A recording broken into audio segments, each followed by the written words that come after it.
नमस्कार दोस्तों, स्वागत है आपका आपके अपने एजुकेशनल चैनल पीएचडी गुरुजी पर।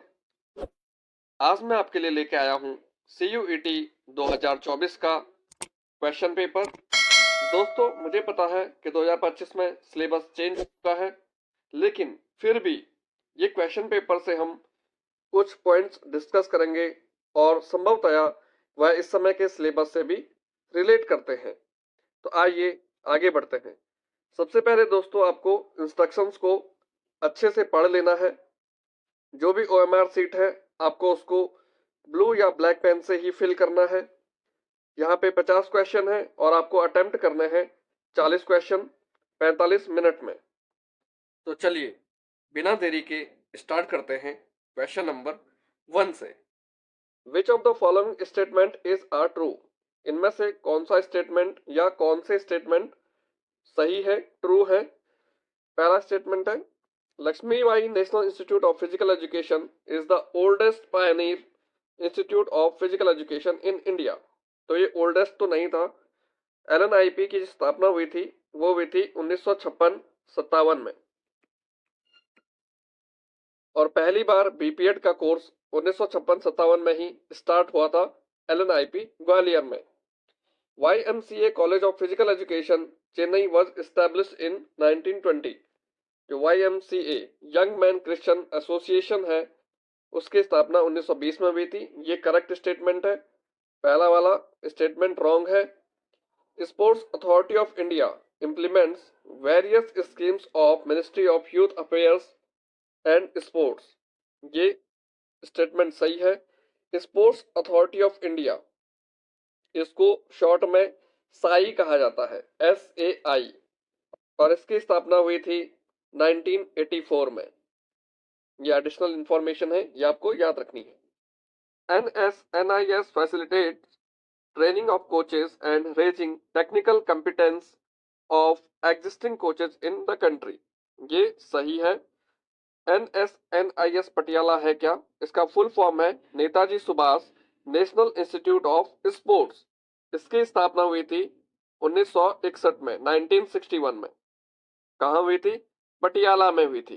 पहले इसका नाम सिर्फ नेशनल इंस्टीट्यूट ऑफ स्पोर्ट्स था, NIS के नाम से इसको जाना जाता था।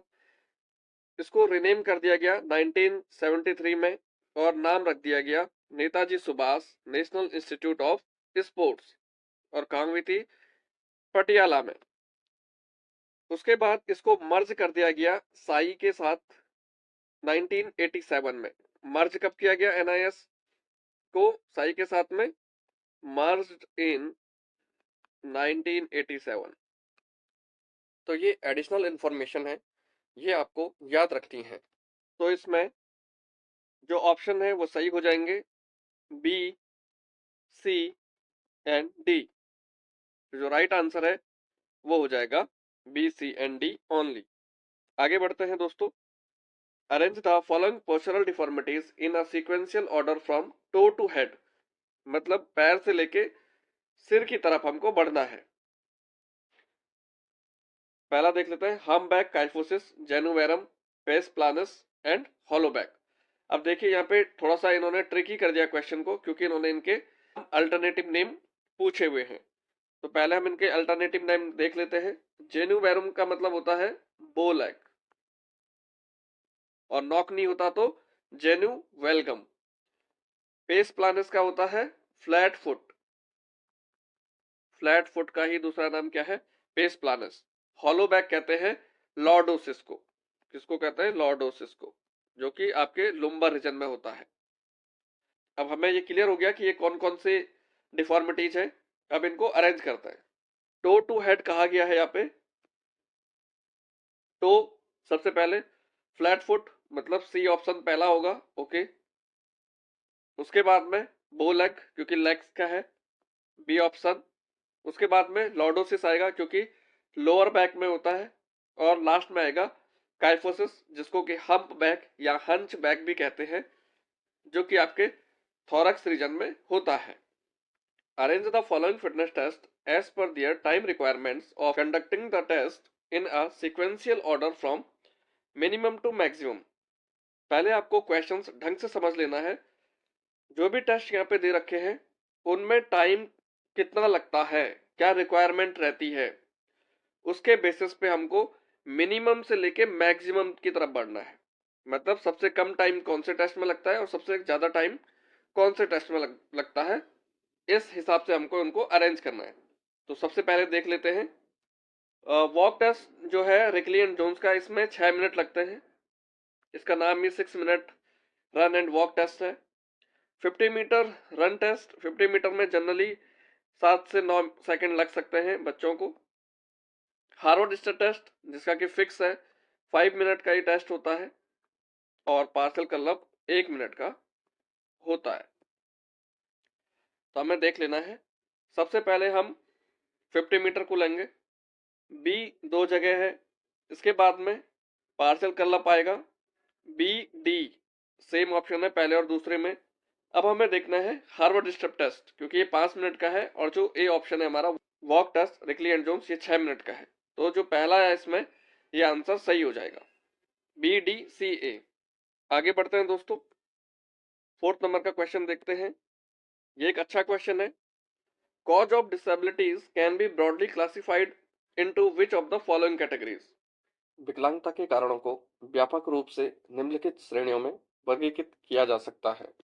प्रीनेटल। अब प्रीनेटल का मतलब होता क्या है, बिफोर बर्थ, जब बच्चा माँ के गर्भ में है उसको कहते हैं प्रीनेटल। पोस्टनेटल कहते हैं आफ्टर बर्थ, जब बच्चे ने जन्म ले लिया है। पेरीनेटल कहते हैं अराउंड बर्थ, जो बर्थ होने वाला है बच्चे का उसके इर्द गिर्द का समय, उसके आसपास का समय पेरीनेटल कहलाता है।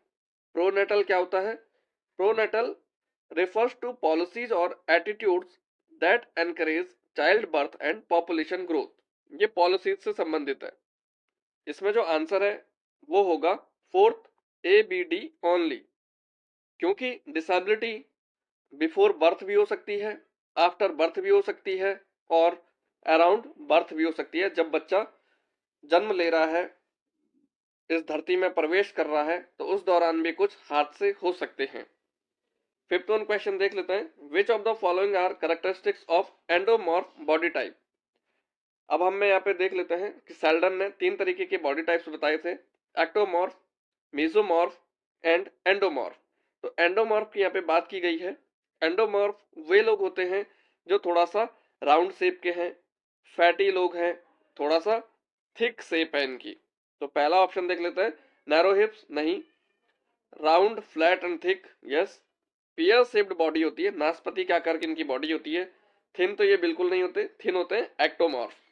अंडर डेवलप्ड मसल, फैट होने की वजह से इनके मसल्स जो होते हैं वो पूर्ण रूप से डेवलप नहीं हो पाते हैं। तो इसका जो आंसर हो जाएगा वो होगा बी सी ई ओनली। आगे बढ़ते हैं। मैचिंग क्वेश्चन दे रखे हैं, एक तरफ फेमस स्पोर्ट्स पर्सन दे रखे हैं और दूसरी तरफ उनके गेम दे रखे हैं। तो हमको मैच करना है कि कौन सा प्लेयर कौन सा गेम खेलता है। तो मनप्रीत सिंह जो है वो हॉकी खेलते हैं, अनूप कुमार का हमें आइडिया नहीं, बजरंग पुनिया जो है रेसलिंग करते हैं और सुनील छेत्री जो है वो फुटबॉल खेलते हैं। तो लास्ट में अनूप कुमार जो रहेगी वो कबड्डी से मैच हो जाएंगे।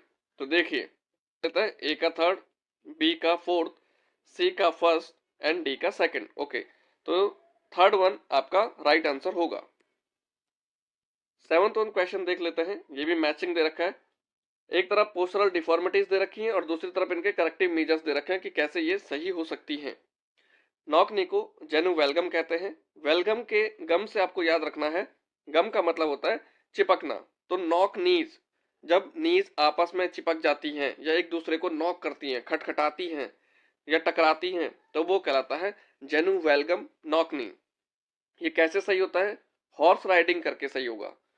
नी आपस में टकरा रही हैं, इसका मतलब इनको हमें दूर रखना है। तो हॉर्स राइडिंग में क्या होगा, एक पैर एक साइड को होगा, दूसरा पैर दूसरी साइड को होगा, तो गैप बना रहेगा। राउंड शोल्डर्स, राउंड शोल्डर्स है तो हमें वॉल स्ट्रेच करनी है, पुल अप्स करने हैं। काइफोसिस है जो कि थोरैक्स रीजन में होता है, जिसको हंच बैक, हम्प बैक भी कहते हैं। काइफोसिस के लिए करेक्टिव मेजर स्विमिंग और जिम बॉल एक्सरसाइज हो सकते हैं, बेहतर विकल्प है। बो लेग के लिए बेहतर विकल्प है walking on inner as of feet, बो लेग जेनुवेरम कहलाता है, जिसमें कि धनुषाकार टांगें हो जाती हैं। तो आइए देखिए, मैच करते हैं। बो लेग डी का पहला ही ऑप्शन इसका राइट आंसर हो गया। आगे बढ़ते हैं दोस्तों। As the traits listed in list first with their explanation listed in list second। यहाँ पे पर्सनालिटी ट्रेट्स दे रखे हैं और उनके एक्सप्लेनेशन है, हमें उनको मैच करना है। ये personality traits Gordon Allport's trait theory of personality की हैं। Cardinal traits, central traits, assessment of traits, secondary traits. इसमें से असेसमेंट ऑफ ट्रेट तो पर्सनालिटी थ्योरी का हिस्सा नहीं है। हम कार्डिनल ट्रेट्स देख लेते हैं। कार्डिनल ट्रेट्स एक्चुअली होता क्या है? स्ट्रॉन्ग इन्फ्लुएंस होता है, रेयर देखने को मिलता है इंडिविजुअल्स में। इसमें व्यक्ति या तो बहुत ज्यादा अच्छा हो जाता है या फिर बहुत ज्यादा बुरा हो जाता है। जैसे महात्मा गांधी हैं, नॉन वायलेंस के लिए वो बहुत ज्यादा स्ट्रांगली इन्फ्लुएंस थे। हिटलर है, वो अपने तानाशाही के लिए बहुत ज्यादा इन्फ्लुएंस था। तो इस तरीके के व्यक्ति कार्डिनल ट्रेट्स में कहलाते हैं, मतलब डोमिनेटिंग बिहेवियर रहेगा। सेंट्रल ट्रेट्स कोर पर्सनालिटी होती है। जनरल कैरेक्टरिस्टिक्स होते हैं, जैसे कि ऑनेस्टी, काइंडनेस, इंटेलिजेंस, कॉन्फिडेंस, साइनेस। इसको बिल्डिंग ब्लॉक्स ऑफ बिहेवियर भी कहते हैं सेंट्रल ट्रेट्स को। तो यहाँ पे थर्ड वन ऑप्शन से मैच हो जाएगा। सेकेंडरी ट्रेट्स क्या होता है? सेकेंडरी ट्रेट्स वे ट्रेट्स होते हैं जो सिचुएशनल होते हैं और लेस कंसिस्टेंट होते हैं। सिचुएशनल का मतलब होता है किसी विशेष परिस्थिति में ही व्यक्ति ऐसे कदम उठाता है या ऐसे व्यवहार करता है। एग्जाम्पल के लिए, a person who is generally calm but become aggressive in sports और ट्रैफिक। एक व्यक्ति जो कि जनरली काम रहता है, शांत रहता है, लेकिन जैसे ही वो स्पोर्ट्स में आता है वो एग्रेसिव हो जाता है, या फिर जैसे ही वो ट्रैफिक में रहता है, ट्रैफिक में फंसता है, तो वो एग्रेसिव हो जाता है। तो ये सेकेंडरी ट्रेट्स होते हैं। तो ये सिचुएशनल है। तो जो सेकेंडरी ट्रेट्स होता है वो सिचुएशनल होता है, और इसको कॉन्टेक्स्ट डिपेंडेंट ट्रेट्स भी कहते हैं, जो कि सर्टेन सिचुएशन में ही देखने को मिलता है। तो सेकेंडरी ट्रेट्स को हम that reflects only in certain circumstances से जोड़ देंगे। और जो असेसमेंट है वो based on 3 factors. Assessment of trait का मतलब है कि हम कैसे उसका मूल्यांकन करते हैं। It is primarily done using questionnaires, survey and etcetera. आगे बढ़ते हैं दोस्तों, मैच आप कर लीजिएगा। West training method is another variation of variable pace method. तो वेरिएबल पेस मेथड किसको कहते हैं? फार्टलेग ट्रेनिंग को कहते हैं, और इसी का दूसरा नाम है स्पीड प्ले। स्पीड प्ले ये एक स्वीडिश मेथड है, और इसमें पेस का वेरिएशन होता है। इसमें जो टेरन होता है, जो क्षेत्र होता है रनिंग का, जो ट्रैक होता है, वो अलग अलग तरीके का हो सकता है। कहीं पे हिली एरिया आ सकता है, कहीं पे डाउन हिल हो सकता है, कहीं पे कीचड़ हो सकता है, कहीं पे मड हो सकता है, कहीं पे पानी हो सकता है, कहीं पे नॉर्मल सरफेस हो सकता है। तो इस तरीके से ये वेरिएबल पेस मेथड यूज किया जाता है इंड्योरेंस को डेवलप करने में। इंटरवल मेथड क्या है? इंटरवल मेथड में इनकम्प्लीट रिकवरी दी जाती है, ये भी इंड्योरेंस को इनहेंस करता है। कंटिन्यूस मेथड ये भी इंड्योरेंस को इनहेंस करने का एक टेक्निक है। आगे बढ़ते हैं। Identify the movement of the exercise shown in the picture given below. ये पिक्चर बहुत ज्यादा क्लियर तो है नहीं, लेकिन फिर भी देख लेते हैं। Isometric ankle planter flexion, isometric ankle flexion, isotonic ankle flexion, isotonic ankle planter flexion. अब प्लांटर फ्लेक्शन होता क्या है, पहले ये देख लेते हैं। तो आपके एंकल में दो तरीके के मूवमेंट होते हैं। एक का नाम है प्लांटर फ्लेक्शन और दूसरे का नाम है dorsiflexion. Dorsiflexion, plantar flexion है जब हम डाउनवर्ड जा रहे हैं, और डॉर्सी फ्लेक्शन का मतलब है जब हम अपने पंजों को ऊपर की तरफ उठा रहे हैं। लेट सपोज कि ये हम अपना एंकल मान लेते हैं नॉर्मली। अब प्लांटर फ्लेक्शन क्या होगा? ये हील है, ये टोज है, टोज धरती की तरफ आ रहे हैं, तो ये प्लांटर फ्लेक्शन है। और यहीं पे जब हील धरती की तरफ और टोज ऊपर की तरफ जा रहे हैं, तो ये क्या है? डोर्सी फ्लेक्शन है। तो ये याद रखेंगे आप। इसमें हो क्या रहा है? नीचे की तरफ जा रहे हैं, लेकिन ये किस तरीके का फ्लेक्शन है? ये है isotonic ankle planter flexion. Isotonic का मतलब है ये ऊपर नीचे कर रहा है, इसलिए इसको आइसोटोनिक कहा गया है। आइसोमेट्रिक का क्या मतलब होता है? आइसो का मतलब होता है सेम, मैट्रिक का मतलब होता है लेंथ। ऐसी एक्सरसाइजेस जहां पे मसल्स का विजुअल चेंजेस देखने को नहीं मिलता है वो आइसोमेट्रिक एक्सरसाइजेस कहलाती हैं, जैसे कि pushing the wall, holding the weight. Isotonic क्या है? आइसो का मतलब है सेम, टोनिक का मतलब है टेंशन। मूवमेंट हो रही है लेकिन सेम टेंशन के साथ में हो रही है, जो मसल्स में टेंशन होता है उसकी बात हो रही है। आगे बढ़ते हैं। Maintenance of plank position is an example of which type of strength development exercise choose from the following. Plank position में मसल्स में कोई भी विजुअल चेंजेस देखने को नहीं मिल रहे हैं, इसका आंसर होगा आइसोमेट्रिक। आइसोटोनिक बता दिया था, सेम टेंशन। आइसोकाइनेटिक, काइनेटिक का मतलब होता है मोशन। जब सेम मोशन के साथ में काम होगा तो वो कहलाती हैं आइसोकाइनेटिक एक्सरसाइजेस, जैसे कि स्विमिंग। जनरली आइसोकाइनेटिक जो एक्सरसाइजेज होती हैं वो हाईटेक जिम में होती हैं, उसके लिए अलग से इक्विपमेंट होते हैं, जो कि बायोडेक्स है, हाइड्रा है, साइबेक्स है। ये सभी हाईली इक्विप्ड मशीन होती हैं जिसमें आइसोकाइनेटिक एक्सरसाइजेज की जाती हैं। Venue of Olympic games is decided by which of the following body. तो venue of the Olympic games कौन करेगा? वही ओलंपिक गेम्स के वेन्यू को डिसाइड इंटरनेशनल ओलंपिक कमेटी करेगी। Which is the governing body responsible for deaf Olympic. तो deaf Olympic के लिए International Committee of Sports for the Deaf, ICSD responsible होती है। और आईसीएसडी कब फॉर्म हुई थी? 1924 में फॉर्म हुई थी। कहाँ हुई थी? पेरिस में हुई थी। पेरिस कहाँ है? फ्रांस में है। तो ये आपको ये सारी बातें याद रखनी है। इंटरनेशनल पैरालंपिक कमेटी आईपीसी को देख लेते हैं, कब फॉर्म हुई थी? 22 सितंबर 1989 को फॉर्म हुई थी आईपीसी। कहाँ हुई थी? बॉन, जर्मनी, BONN जर्मनी। ओके, ये आपको याद रखनी है चीजें। Identify the correct type of postural disorder from the picture given below. तो आपको कैसा दिख रहा है ये पिक्चर? ये दिख रहा है बो लेग का। गैप देखिए आप, जितना होना चाहिए उससे ज्यादा है, तो ये बो लेग इसका राइट आंसर होगा। बो लेग को क्या कहते हैं जी? जेनु वैरम, और इसको जेनु वेलगम। तो ये बात आपको याद रखनी है। स्कोलियोसिस क्या होता है? S shape curvature. स्पाइन का एस शेप या सी शेप कर्वेचर बन जाता है, तो वो कहलाता है स्कोलियोसिस। लॉर्डोसिस क्या होता है? लुम्बर रीजन में अंदर की तरफ कर्व बन जाता है, जिसको कि हॉलो बैक, स्वे बैक भी कहते हैं, वो लॉर्डोसिस कहलाता है। विच of the following is not a cause of sports injury during training. इस प्रश्न में आपको यह बताना है कि इनमें से कौन सा एक स्पोर्ट्स इंजरी का कारण नहीं है। सडन इंक्रीज ऑफ लोड, बिल्कुल ये तो स्पोर्ट्स इंजरी का कारण है। यदि हम पहले 2 किलो के डंबल उठा रहे थे और सडनली हमने 20 किलो का डंबल उठा लिया तो हमें इंजरी होगी ही होगी।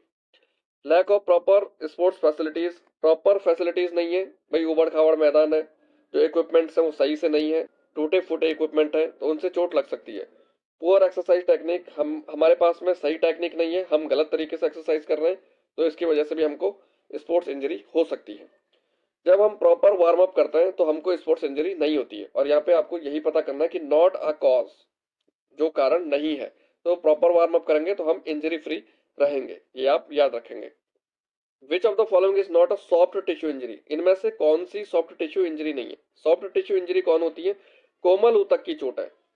मांसपेशियों में लगने वाली सभी चोटें सॉफ्ट टिश्यू इंजरीज होती हैं। मसल्स की सभी चोटें क्या है? सॉफ्ट टिश्यू इंजरीज हैं। बोन की और जॉइंट्स की सभी चोटें क्या है? हार्ड टिश्यू इंजरीज हैं। तो हम देख लेते हैं। कंट्यूजन का मतलब है नील पड़ना, ये मसल्स में होता है। स्प्रेन का मतलब होता है मोच आना, ये लिगामेंट में होता है और इसको भी सॉफ्ट टिश्यू इंजरी कहते हैं। डिसलोकेशन जो कि जॉइंट्स में होता है और बोन से मिलके बनता है। स्ट्रेन जो कि मसल में होता है, इसलिए dislocation is the right answer.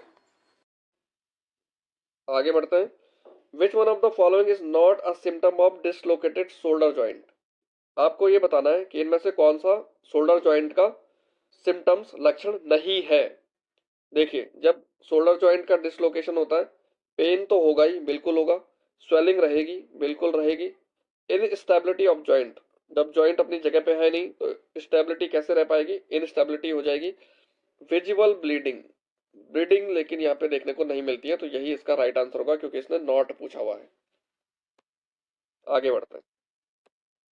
A tear like wound caused by either the skin hitting an adjacent object or an object hitting the skin with force will be called tear like wound। Tear like मतलब skin फट गई है भाई। तो abrasion में होता क्या है, अब्रेशन का मतलब होता है रगड़, जो कि सुपरफिशियल लेयर पे होता है, ये तो आंसर नहीं हो सकता। कंट्यूजन अभी बात की थी हमने कि नील पड़ना। इंसिजन ये स्ट्रेट कट होता है, और इसका जो आंसर होगा वो होगा लेसरेशन। लेसरेशन और इंसिजन में बस एक ही डिफरेंस है। इंसिजन जो होता है वो थोड़ा सा लॉन्ग कट होता है, डीप होता है और स्ट्रेट कट होता है, जनरली जैसे क्लिनिकल मेथड में डॉक्टर्स करते हैं ऑपरेशन करने के लिए। लेसरेशन क्या होता है, ये इरेगुलर कट होता है, क्योंकि किसी भी ऑब्जेक्ट से कटेगा तो वो इरेगुलर होगा, बहुत ज्यादा सीधा नहीं होगा। What is the weight of medicine ball for boys in Barrow motor ability test? तो इसका जो आंसर है वो है 3 kg। मेडिसिन बॉल क्या होती है, एक्सरसाइज बॉल होती है, जनरली थोड़ी सी भारी होती है, बास्केटबॉल की तरह दिखती है, और इनको मेडिसिन बॉल कहते हैं। ये रिकली और जोन्स सीनियर सिटीजन टेस्ट का एक पिक्चर दे रखा है, पता करना है कि कौन सा टेस्ट है। तो ये चेयर स्टैंड टेस्ट है, 30 second chair stand test. Back scratch test किसके लिए होता है, अपर बॉडी की फ्लेक्सिबिलिटी को मेजर करने के लिए। Chair sit and reach test किसके लिए होता है, लोअर बॉडी की फ्लेक्सिबिलिटी को मेजर करने के लिए। आर्म कर्ल टेस्ट किसके लिए होता है, अपर आर्म की स्ट्रेंथ को चेक करने के लिए। तो ये बात आपको ध्यान में रखनी है। Which of the following will be called as the study of motion of the body with respect to the time, displacement, velocity and speed of movement, either in a straight line or rotated direction? तो बच्चों जब भी हम बात करते हैं study of motion की, तो वो आता है काइनेमैटिक्स के अंदर। और जब हम कॉजेस की बात करते हैं कि किन कॉजेस से, कौन सा ऐसे कारण है जिनसे मोशन संभव हो पा रहा है, तो वो काइनेटिक्स कहलाता है। तो यहाँ पे जो राइट आंसर होगा वो काइनेमैटिक होगा। विच of the following option is not the importance of sports biomechanics? Sports biomechanics का इसमें से कौन सा एक महत्व नहीं है, इंपॉर्टेंस नहीं है? परफॉर्मेंस इनहेंसमेंट होती है, बिल्कुल होती है। बायोमैकेनिक्स से हम अपनी टेक्निक को बेहतर कर सकते हैं, और टेक्निक बेहतर होगी तो परफॉर्मेंस अपने आप अच्छी हो जाएगी। टेक्निक इंप्रूवमेंट होगी, बिल्कुल होगी। इक्विपमेंट इंप्रूवमेंट होंगे, बिल्कुल होंगे। जैसे कि पहले बैडमिंटन जो होते थे वो प्योर आयरन के बनते थे, फिर एल्युमिनियम के बने, अब कार्बन फाइबर के बनते हैं, तो उनमें फ्लेक्सिबिलिटी ज्यादा हो जाती है। या फिर आपने पोल वॉल्ट का पोल देखा होगा, वो पहले बैम्बूज के होते थे, बांस के बने हुए होते थे, अब वो कार्बन फाइबर के बने हुए होते हैं। हॉकी पहले वुडन की होती थी, लकड़ी की होती थी, अब ग्रेफाइट मिक्स आती है। तो इससे क्या होता है, इक्विपमेंट इंप्रूव तो हुए हैं। टेक्टिकल इनहेंसमेंट नहीं हो सकता बायोमैकेनिक की मदद से, ये आपको खुद ही करना होता है, और ये पार्ट है आपके स्ट्रेटजी का।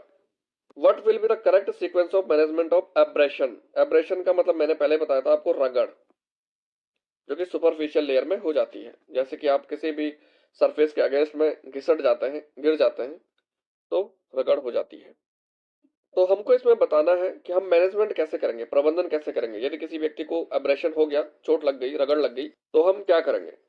Use sterilised gauze to wipe the dirt and clean the affected area. सबसे पहले हमको अफेक्टेड एरिया को क्लीन करना है। कोई ऑइंटमेंट लगाना है, कोई क्रीम लगानी है, फिर उस पार्ट को कवर कर देना है, और उसके बाद में डॉक्टर को विजिट करना है या डॉक्टर के पास जाना है। तो आप इनको अरेंज कर लीजिएगा। आगे बढ़ते हैं। Arrange the following procedure steps to conduct Harvard step test in sequential order from first to last. Harvard step test में 20 इंचेस का बॉक्स होता है मेल के लिए, और 16 इंचेस का बॉक्स होता है फीमेल के लिए। इसमें स्टेपिंग करनी होती है, एक पैर ऊपर आएगा, दूसरा पैर ऊपर आएगा, फिर एक पैर नीचे जाएगा, दूसरा पैर नीचे आएगा। हम देख लेते हैं। Start at go command, go command पे स्टार्ट करना है। Stepping up and down in 4 count sequence on the bench.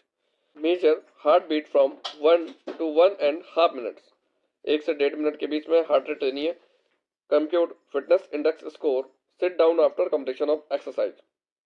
तो यहाँ पे सबसे पहले स्टार्ट एट गो कमांड करनी है, स्टेपिंग करनी है, उसके बाद में sit down after completion of exercise करनी है, फिर मेजरमेंट होगा आपका हार्ट बीट का, और उसके बाद में आप उसको कंप्यूट करेंगे फिटनेस इंडेक्स से। तो पहला हो गया ये, दूसरा ये, तीसरा हो गया सिट डाउन वाला, और चौथा हो गया मेजर हार्ट रेट, और पांचवा हो गया ये। तो इसका जो फोर्थ आंसर है वो सही हो जाएगा। Which of the following postural deformities are not related to spine? Not related to spine, कौन सी पोस्चरल डिफॉर्मिटी स्पाइन से रिलेटेड नहीं है? पेस प्लानस फ्लैट फुट है, इसका मतलब ये पैर से है। काइफोसिस ये स्पाइन से है। जेनुवेल्गम ये नॉकनी को कहते हैं। लॉर्डोसिस ये स्पाइन से है। जेनुवेरम ये बोलैक को कहता है। तो इसका आंसर आप खुद देख लीजिएगा। Which of these personality traits were proposed by modern trait theorist Gordon Allport in 1936? हमने पहले भी पढ़ चुके हैं। सेंट्रल ट्रेड्स हमने पढ़े थे, कार्डिनल ट्रेड्स हमने पढ़े थे, और सेकेंडरी ट्रेड्स हमने पढ़े थे। तो ए सी ई इसका राइट आंसर होगा। 27 देख लेते हैं। Match the types steps involve in organising of a tournament listed in list 1 with their correct association with list 2। सबसे पहले बाई देख लेते हैं। बाई होती क्या है? बाई होती है advantage given to team in which team will not play first round and directly reaches next round. तो बाई में होता क्या है कि जिन टीमों को बाई मिलती है वो पहले दौर में नहीं खेलता है, वो सीधे सेकंड राउंड में प्रवेश कर जाता है या एंट्री उनकी हो जाती है। नॉकआउट टूर्नामेंट क्या होता है? Team once defeated is out of tournament, एक बार टीम हारी उसके बाद वो टूर्नामेंट से बाहर। नंबर ऑफ बाइज कैसे निकाले जाते हैं? Next highest power of 2 minus number of teams. Number of teams in upper half of a knockout tournament when number of teams are odd. Formula number of teams plus 1/2। तो जब भी odd numbers में team होती हैं तो हमेशा हमको याद रखना है कि अपर हाफ में एक टीम ज़्यादा होती है। तो इसके लिए फॉर्मूला क्या है? Number of teams plus 1/2। Combination आप देख लीजिएगा। एक पैराग्राफ दे रखा है और उससे संबंधित कुछ क्वेश्चंस है। पैराग्राफ पढ़ने का इतना टाइम है नहीं, हम सीधे क्वेश्चंस को देखते हैं। When did the dramatic rise of female sports participation occur? तो ये कब हुआ था इसमें हम देख लेते हैं। Last quarter of 20th century, last quarter of 20th century इसका राइट आंसर हो जाएगा। Which of the following is not a psychological constant for women's participation in sports? Constant का मतलब होता है बाधा, हिंड्रेंस। तो कौन सी नहीं है? सेल्फ कॉन्फिडेंस बिल्कुल बाधा हो सकती है। स्ट्रेस एंड एंजाइटी बाधा हो सकती है। सेल्फ एस्टीम बाधा हो सकती है। पॉजिटिव रीइंफोर्समेंट बाधा नहीं है, ये क्या कर रहा है? एनकरेज करता है। तो यहाँ पे जो राइट आंसर हो जाएगा वो पॉजिटिव रीइंफोर्समेंट है। आगे बढ़ते हैं। What may be the hindrance of equality in sports among women and main? Many institutions and programs still remain conservative and do not contribute to gender equality in sports। तो इसका right answer हो जाएगा institutions and programs are conservative। Which of the following is a physiological reason for women's non participation in sports? इसको देख लेते हैं, हम paragraph में ढूंढने की कोशिश करते हैं। Smaller heart and lungs, answer देखते हैं। स्मॉलर हार्ट एंड लंग्स, तो ये राइट आंसर हो जाएगा। What kind of record does India have in participation of women in sports? Below average, low, rich and intermediate. तो हम देख लेते हैं पैराग्राफ में। There is a rich record of sports participation of women in India. इसका जो answer है वो हो जाएगा रिच रिकॉर्ड। अब एक बात आपने नोट की होगी कि जो सबसे लास्ट क्वेश्चन था उसका आंसर सबसे पहले था। इसका मतलब है कि आपको पैराग्राफ ये पूरा पढ़ना ही पड़ेगा, उसके बाद ही आप इसके आंसर दे पाएंगे। यदि आप ये सोचेंगे कि मैं पहले क्वेश्चन पढ़ लूँ उसके बाद ये देखूँ, तो ये थोड़ा सा टाइम टेकिंग हो जाएगा। इसलिए आप पहले पैराग्राफ पढ़ लें तसल्ली से और उसके बाद आप इसके आंसर्स करते जाएं। फिर से एक पैराग्राफ बेस्ड क्वेश्चन है, हम क्वेश्चन देख लेते हैं क्योंकि मैंने पैराग्राफ पहले ही पढ़ लिया। What kind of proposal was forwarded by the committees in order to provide exposure to potential athletes? To provide exposure to the potential athletes and for talent development, a proposal was put forward hosting a state level inter-school competition at the school। तो देख लीजिए यहाँ पे hosting state level inter school competition at school, इसका right answer हो जाएगा। Second question देखते हैं। In what manner is the situation of unsportsmanlike behavior can be avoided? They felt such situation were unseemly and could be avoided through a systematic process. भाई इसको हम किससे कर सकते हैं, अवॉइड कर सकते हैं, सिस्टमेटिक प्रोसेस से इसको अवॉइड किया जा सकता है. On what basis were the various सब कमेटीज रिकमेंडेड? मतलब कैसे बनाई जाती है सब कमेटीज, इकोनॉमिक स्टेटस देख के नहीं, इंटरेस्ट एंड कैपेबिलिटीज देख के. जिसका इंटरेस्ट जहां होगा, जिसकी क्षमताएं जहां पे होंगी, उसको उस कमेटी में रख दिया जाएगा. What was the agenda of discussion in physical education committee meeting? क्या एजेंडा था, ये हमको मिलेगा पैराग्राफ में. A physical education committee meeting was held with included the school principal. The agenda of discussion was a plan for a comprehensive program for physical education. इसका right answer हो जाएगा. In which meeting were the school principal, teacher and alumni included? कौन सा programme था ऐसा? Physical education की committee का programme था जी. आगे बढ़ते हैं. Which motor fitness component can be developed by working out with sufficient speed for a duration to take heart rate up to 180 beat per minute and take a short break before starting the workout again? तो ये होता है आपका interval training का ये part है. Interval training में ऐसा ही होता है, पहले आपको दौड़ाया जाता है, उसके बाद में एक छोटा सा ब्रेक दिया जाता है, उसके बाद में फिर से आपको दौड़ने के लिए कहा जाता है. इसको कहते हैं इनकम्प्लीट रिकवरी. शॉर्ट ब्रेक को कहते हैं इनकम्प्लीट रिकवरी. तो ये है इंड्योरेंस के लिए. Identify the incorrect statement listed below about sports training. आपको इसमें से इनकरेक्ट स्टेटमेंट चुनना है. बेस्ड ऑन साइंटिफिक प्रिंसिपल, बिल्कुल होनी चाहिए, बेस्ड होनी चाहिए साइंटिफिक प्रिंसिपल पे. Helps in improving higher performance, बिल्कुल हाई परफॉर्मेंस के लिए ही तो हम स्पोर्ट्स ट्रेनिंग करेंगे. Aims to provide multi sports experience, नहीं, हमें मल्टी स्पोर्ट्स एक्सपीरियंस नहीं देना है बच्चे को, एक ही स्पोर्ट्स में आगे लेके जाना है. Aim to identify individuals best potential. Sport training के थ्रू हम एम करते हैं कि इंडिविजुअल का बेस्ट पोटेंशियल पहचान हो उसकी. इसका जो इनकरेक्ट ऑप्शन है वो हो जाएगा third one. Motto of which of the following games includes the word faster, higher, stronger and together? ये है ओलंपिक गेम्स का. अब ये मोटो जो दिया है वो किसने दिया था? ये दिया था फादर हेनरी डीडन ने, जो कि दोस्त थे कोबर्टिन साहब के. लैटिन वर्ड में इसको कहते हैं सेटियस, अल्टियस, फोर्टियस एंड कम्युनिटर. ये टुगेदर जो है ये वर्ड अभी 2021 में जुड़ा है, कोरोना के टाइम पे. आगे बढ़ते हैं. Which of the following physical education sports institution was established in 1920? YMCA Chennai, young man Christian association. IOA Indian Olympic association, ये फॉर्म हुआ था 1927 में. साई 1984 में. NIS पटियाला 1961 में. और रिनेम हुआ था 1973 में. Roland Garros is related to which of the following tournament? Roland Garros pilot थे फ्रांस के, और इनकी मृत्यु हो गई थी 1918 में वर्ल्ड वॉर फर्स्ट के दौरान. इसलिए इनकी याद में स्टेडियम बनाया गया, रोलैंड गैरोस स्टेडियम, और फ्रेंच ओपन वहीं पर आयोजित किए जाते थे, इसलिए इसको रोलैंड गैरोस के नाम से भी जाना जाता है. How many buys will be given if 19 teams are participating in a knockout tournament? Higher power of 2 minus number of teams. अब 19 से बड़ा कौन है? 19 से बड़ा जो पावर ऑफ 2 है, अगर हम पावर ऑफ 2 को ऐसे लिख दें 2, 4, 8, 16, 32, तो 19 से बड़ा कौन सा? 32. तो 32 से 19 माइनस कर देंगे तो ये आ जाएगा आपके पास में 13. तो जो आंसर हो जाएगा वो हो जाएगा 13 बाइज लगेंगी यहाँ पे. विच of the following is not a stimulant? Stimulant का मतलब होता है उत्तेजक, जो कि थोड़ा सा हाई कर देते हैं, अलर्टनेस को बढ़ा देते हैं. तो एम्फेटामाइंस ये तो हाई कर देता है व्यक्ति को, अलर्टनेस को बढ़ा देता है. कोकीन अलर्टनेस को बढ़ा देता है. कैफीन ब्रेन की अलर्टनेस को बढ़ा देता है. तो डायमॉर्फिन जो है ये स्टिमुलेंट नहीं है, ये पेन किलर्स हैं. Fracture occurs when there is a straight break right across the bone. Fracture होता क्या है? बोन में ब्रेक हो जाना या बोन का ब्रेक हो जाना, वो फ्रैक्चर कहलाता है. ग्रेन स्टिक फ्रैक्चर ये होता क्या है?